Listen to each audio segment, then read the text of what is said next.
सोलापुर से बड़ी खबर सामने आई है। सोलापुर महानगर पालिका ने करीब 300 करोड़ रुपए की बकाया वसूली के लिए विशेष मुहिम शुरू की है। आयुक्त डॉक्टर सचिन ओम्बासे ने जानकारी दी है कि शहर के सभी बड़े बकायादारों के खिलाफ कड़ा कदम उठाया जाएगा।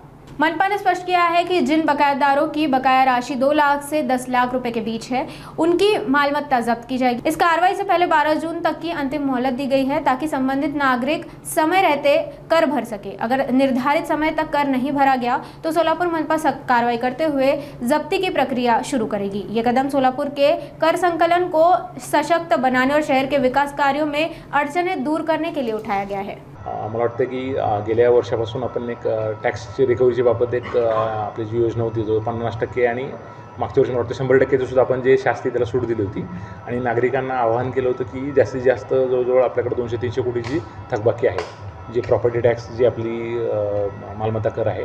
परंतु मोठ्या प्रमाणावर बरेचसे नागरिक असे आहेत की ते वारंवार त्यांना संधी देऊन सुद्धा ह्याच्या आधी जवळजवळ 3 ते 4 वेळा पेपरला पण आम्ही दिलेला आहे, वैयक्तिक सुद्धा नोटीस दिलेले आहेत। परंतु साधारणतः 2 लाख ते 10 लाखाच्या दरम्यानचा त्यांचा असा प्रॉपर्टी कार्ड जे मोठे जे प्रॉपर्टी टॅक्स पेअर आहेत थकीत ज्यांच्याकडे आहे त्यांना आम्ही आयडेंटिफाय केलेलं आहे। आणि जर त्यांनी आता अजूनसुद्धा त्यांना 12 तारखेपर्यंत संधी आहे, त्यांनी जर नाही केलं तर आम्ही ई ऑक्शनची आपली जी वेबसाईट आहे त्याच्यावरती आम्ही जे सर्व जे प्रॉपर्टीज आहेत प्रामुख्याने आम्ही जे आयडेंटिफाय केले ते प्लॉट्स आहेत ते त्यामुळे इझिली त्यांचे सेल व्हावा या दृष्टीनं आम्ही आयडेंटिफाय केलेले आहेत। आणि ते जर 12 तारखेपर्यंत त्यांनी कोणी फी नाही भरली तर ते जे कोणी जे प्लॉट घेण्याचं इच्छुक असतील त्यांनासुद्धा आवाहन करतो की त्यांनी ते पैसे भरावे।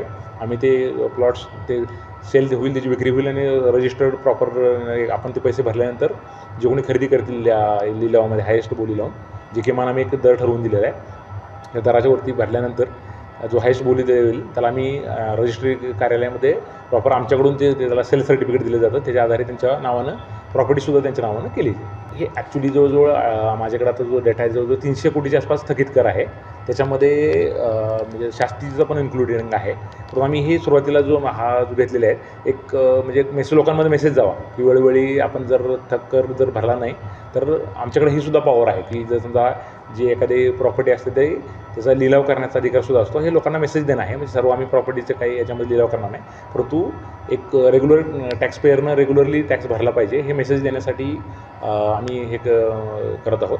आणि जर पुढच्या टप्प्यामध्ये इतरही प्रॉपर्टीसुद्धा जर लोकांनी भरले नाही तर सध्या लोकांनी आव्हान पण आम्ही या माध्यमातून करत आहोत की जास्त आणि शक्यतो कसं होतं बऱ्याच वेळा आपण असं होतं की जे आपण टॅक्स भरतो वर्षाच्या शेवटी भरत असतो तर तो तुम्ही जर आधी भरला तर त्यालासुद्धा आम्ही ह्याच्यामध्ये काय सूट देता येते का काय करता येते का, वेळच्या वेळी तुम्हाला जर ऑनलाईन भरले गेले त्याला त्याचीसुद्धा 1%-2%ची सूट आहे। तर ते नागरिकांनासुद्धा आव्हान आहे की आपण आपला जो टॅक्स असेल तो वेळेत भरावा, म्हणजे थकीत विशेषतः जे थकीत ज्यांना नोटीस दिलेले आहेत त्यांनी वेळेत भरावा अन्यथा त्यांच्या प्रॉपर्टीचा लिलाव केला जाईल।